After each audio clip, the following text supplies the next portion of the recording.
I just wanted to give a quick introduction as to how to read an analog multimeter in electronics. Now, multimeters, sometimes referred to as VOM meters, are used in electronics to measure voltage, resistance, which would be in ohms, and current, which would be in typically milliamps, but it may also be in amps. And that's where the name comes from: volts, ohms, milliamps, VOM. Many of these meters also have some other functions built in. The one I'm going to use for examples has such functions, but I'm not going to talk about them. Consult the instructions that come with your meter to find out more about those other uses. There's two different types of multimeters that are common: digital, and here's a picture of a handheld digital meter. You can just read the digits off from this display. And then we have analog, which is what I'm going to talk about today. Now, when you compare digital to analog, the digital is usually more convenient. It's easier to read the values. It's usually less invasive for your circuit that you're measuring. Contrary to some beliefs, it's not always more accurate. Often the analog can be as accurate or sometimes even more accurate. And it's going to be slow to respond. So if you're looking at something which is changing on the time scale of, say, a second or two, the digital meter might have trouble keeping up, whereas the analog meter will show you what's happening. Digital meter always requires power for all of its various measurements. The analog meter for voltage and current does not require any external source of power, so you don't have to worry about that. So here's a picture of an analog meter that I'm going to be using for demonstrations. They come in slightly different shapes and sizes, but this one illustrates all the basic features that you will see. You're going to have two inputs that you're going to need to use. One will be labeled plus, the other will be labeled minus, or COM, standing for common. And so there must be connections to those two. You'll have a selector dial, which determines what is being measured and what the scale factor is for the measurement. You're going to read the result using a needle at the top, which moves across the scale, and you're going to see where does that needle point to. Some meters have an additional input labeled out or output. That is for AC signals which may have a DC component. There's an extra capacitor thrown in there which blocks the DC part. And so you can use that as an alternate input when you have AC signals on top of DC signals. Replace the plus input with that input. There will also be an adjustment knob, which is used for resistance measurements only. And we'll see how that's used in examples. Selector dial, we have groups of measurements with different scale factors. If we have our selector dial set over here to this DC voltage side, then we're going to look up here at the scale and find DC voltage to label which scale we're going to try to read the values from. And we're going to see it's going to be this scale right here. If we're looking at DC milliamps, or one of them is labeled actually amps, we're going to look up and say, well, which scale do we use? Again, this one's labeled with amps, and so we're going to use that same scale when we're reading milliamps or amps. When you're using AC voltage, there's a bit of a catch. This one here has AC voltage listed here, so you'd use the same scale, but there's a special scale if you're using the 10 volt scale for AC.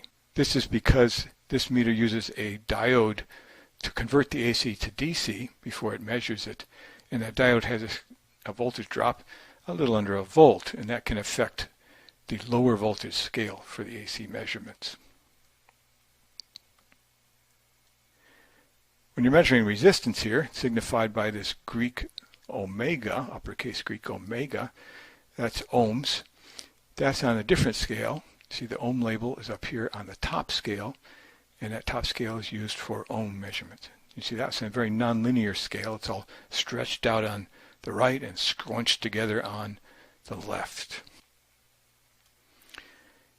Word of caution: if you use the wrong type of measurement, you can damage the meter. So if you have the dial set to read milliamps, but you hook it across a battery to measure the voltage, that can damage the meter. If you have the meter set on resistance and you hook it across the battery to measure a voltage, that could damage the meter, or it could damage your source of the voltage. In all these measurements, you're putting current into the plus side, current's coming out of the minus side. There will be a fuse in these meters, so if you put in too much current, it will blow the fuse. And when you blow the fuse, then all of a sudden you won't get any readings at all.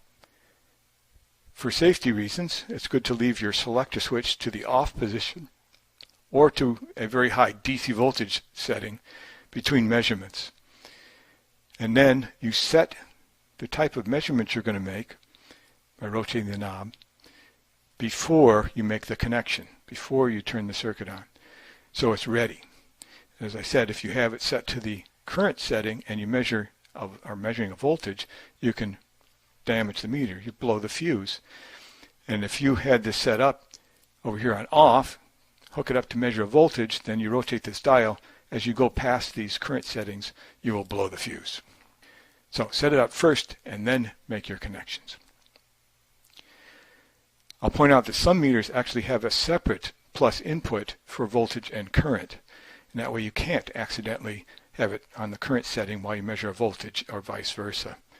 This meter does not do that, but some meters have that provision, and it helps reduce the number of fuses you have to replace.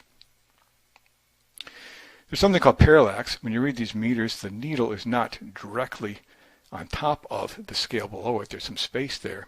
So if you look from the side, you could see a wrong answer. So avoiding parallax means looking straight on to the needle. Many of these meters have a mirror surface back here, which you can use to help you. And you can see here, I'm looking from the left, too far from the left. You can see the reflection of the needle in the mirror. And if I look from the right, too far to the right, I can see the reflection of the needle in the mirror. And if I'm looking straight on, the needle is right above its own reflection. And that makes sure that you're avoiding the parallax. You're looking straight on. So let's look at measuring current to start with. I have my selector set over here to a current setting. This particular one is on the 25 milliamp scale. That means full scale on this meter. When the needle is over here at full scale, that's 25 milliamps. Since we're on the milliamp scale, we look up here, we can see we want to use this set of lines and numbers. Now, once we've identified that, you see for those lines, there's actually more than one set of numbers. We have to identify which set to use. And we're going to look at the numbers that have the same digits. Okay? We're on the 25 milliamp scale that has digits 2 and 5.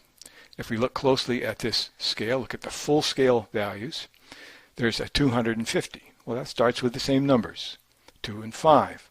So that's the numbers you're going to want to use. Then you're going to need to insert the decimal place when you read the number off. So when it reads 250 on this scale, that means 25.0.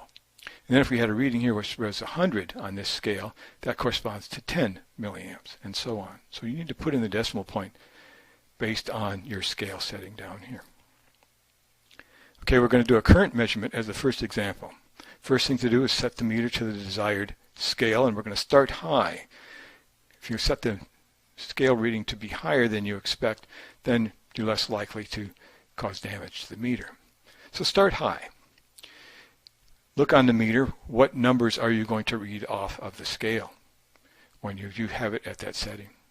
Now make your connection and read the value. Avoiding parallax, use the mirror if it's there. You might need to interpolate values between different lines. And then if the reading is too big or too small that you can't get an accurate value, you may need to adjust the scale and go back and read the value again. Okay, here's my setup for the current measurement. I have a power supply here, and the plus is the positive side from the supply, the minus is the negative. So I'm going to have current coming out here, going around through my circuit and back to the power supply. My circuit here just consists of a single resistor just for demonstration purposes.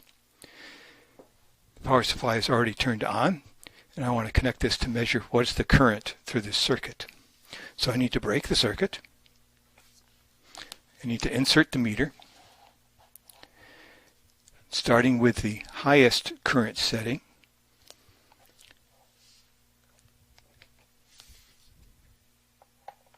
And see, I get very little result. So I'm going to turn the sensitivity up, going down.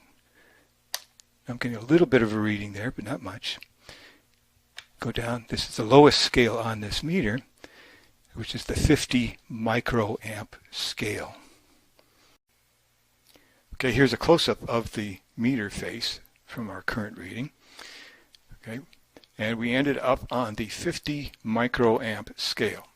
So we're going to look over here. We're going to use these numbers where 50 is the highest value, the middle set of numbers.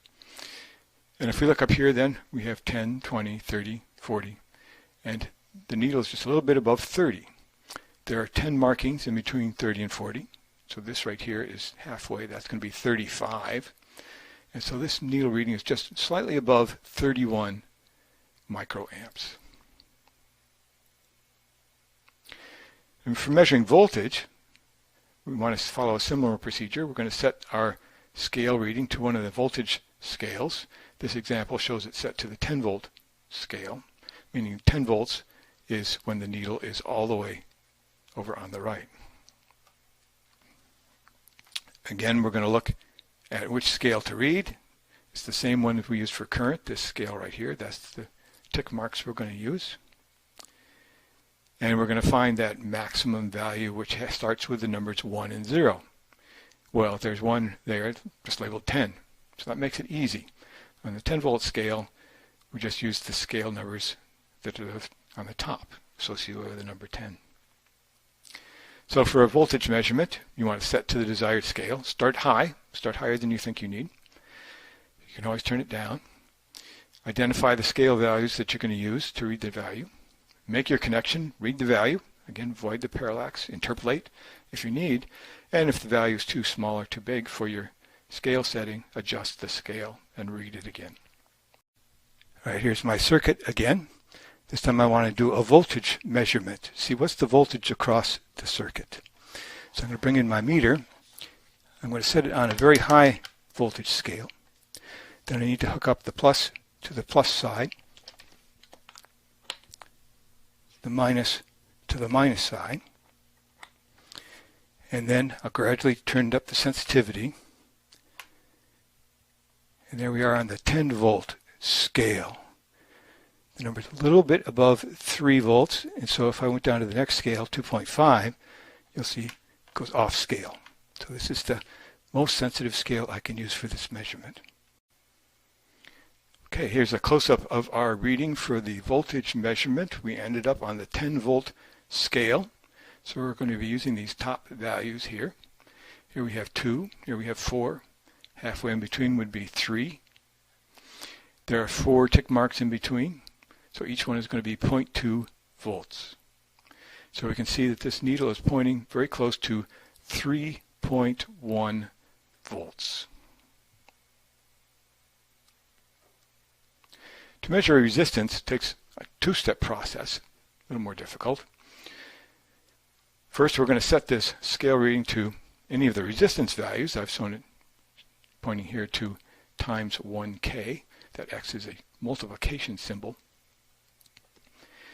All the resistances for this meter are read off the very top scale, one where the numbers are not linearly spaced.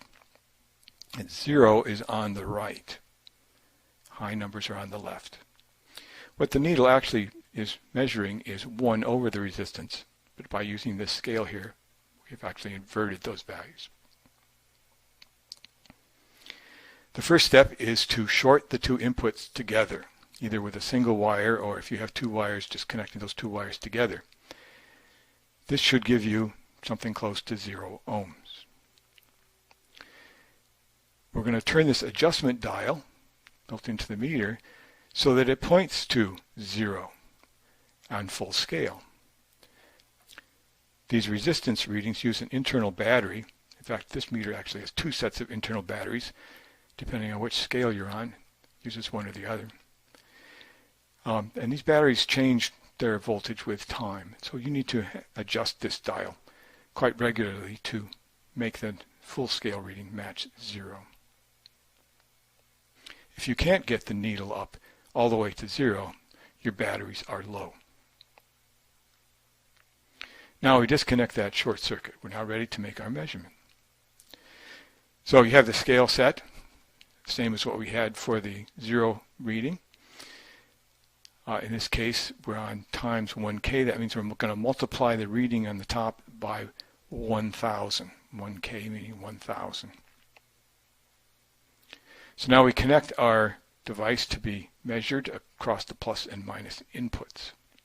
If the needle moves very far to the right, over near 0, then you're not going to get an accurate value. If it doesn't move very much at all, it's way over on the left, you're also not going to get a very accurate value. You want it to end up somewhere in the middle. So change the scale setting as necessary to get the needle somewhere near the middle, as close as you can, given the available scale settings. And then if you change it, you have to recheck that short circuit and readjust the adjustment dial. So for our resistance measurement example, we're going to set to the desired multiplier, or you can just guess times 1K. You're not going to hurt it if you choose a value which is too big or too small. Then we're going to put a short circuit on there and adjust the maximum so it's all the way over at 0. Remove the short, make your connection to the device, and I'll point out if your device is part of a circuit, you're going to need to disconnect at least one side of your device from that circuit to make these measurements. Otherwise, you will also be measuring resistance from the circuit. Now read your value, avoiding parallax as before. Interpolate as needed. And then if your needle is not near the middle, or as close as it can be with the available settings, adjust your multiplier, recheck the short circuit, and read again. All right, now I want to make a resistance measurement, measure the resistance across my circuit. So I need to disconnect my circuit. Best to disconnect both sides, but you really only have to disconnect one side usually. Then I need to connect my meter up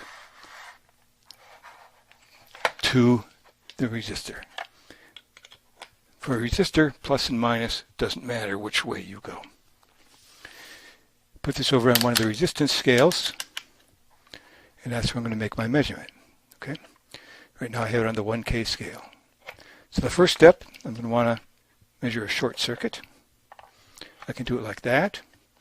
Adjust my knob here so that it reads right up the maximum. A simpler way to do this, of course, since I'm going to be making a measurement like this, is to simply take one of these, plug it into the other one, and that does the same thing.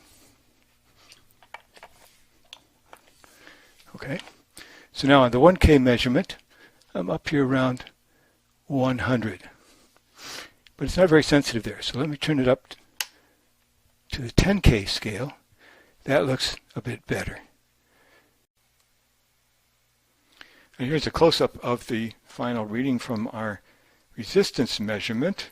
We're on the 10K scale, meaning we need to multiply our value by 10,000. And you notice over here the scale is much expanded so that you can see 0.2 ohms, 0.4 ohms, and so on.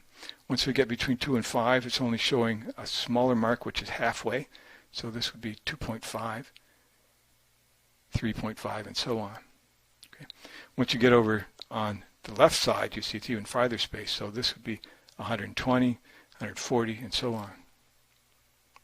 But if we look at where our needle is, it's right in between this value, which is 9, and this bigger one labeled 10, and it's right on top of that shorter line, which would be halfway in between. So this would be 9.5, which is what you read off the scale. And we're going to multiply that by 10,000. So this is 95,000 ohms, just a little bit less than 100 kilo ohms. Many of these meters need to be in a particular orientation to get an accurate reading. This particular one likes to lie flat on the table, but you can use it in some other orientations. If you have it in other orientations, or if it's gotten out of adjustment, you may find that when nothing is connected, the meter is not reading 0, as it should. In that case, you can take a screwdriver. It has to be a non-magnetized screwdriver. Plastic ones are good for this. And gently rotate this little knob in the middle. It'll have a little screw place for a screwdriver. If you can't adjust it with that, then the meter probably has gotten too much damage or is in a really bad orientation. But you can adjust the zero of the meter using that knob. You shouldn't have to do that often.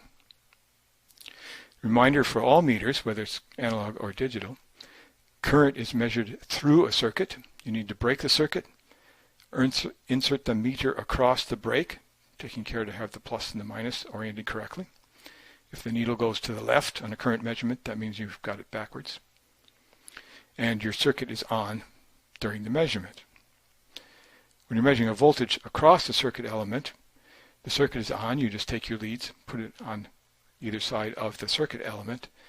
Again, making sure that the plus and minus are correct. If the needle goes to the left, you need to reverse your wires. When you're measuring the resistance for a circuit element, turn your circuit off. You may need to disconnect the element completely. Usually just disconnecting one side will be enough. Sometimes you can get away without disconnecting anything, but you have to know something about the rest of the circuit for that to give you a good reading.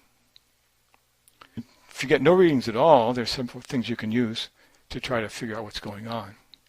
If your needle does not move at all for voltage or current measurements, where you expect it should, you should be in range, there are several possibilities. One is that your voltage or current is actually zero. Maybe your power supply is bad, or there's a broken wire somewhere. So it could be telling you that. It could be that the fuse in the meter is blown. If that's the case, you need to take off the back of the case, replace the meter. These fuses getting blown is so common that most meters include a spare fuse inside the meter. Be sure to get a new spare after you use it, though, for the next person. If your needle does not move for resistance when you have the short circuit present, that could be because the fuse is blown. It could be because your batteries are missing or dead, or again, it could be because the wires you're using are faulty, maybe a bad connector. So try a new set of wires, check for the batteries, check the fuse, and you should be good to go.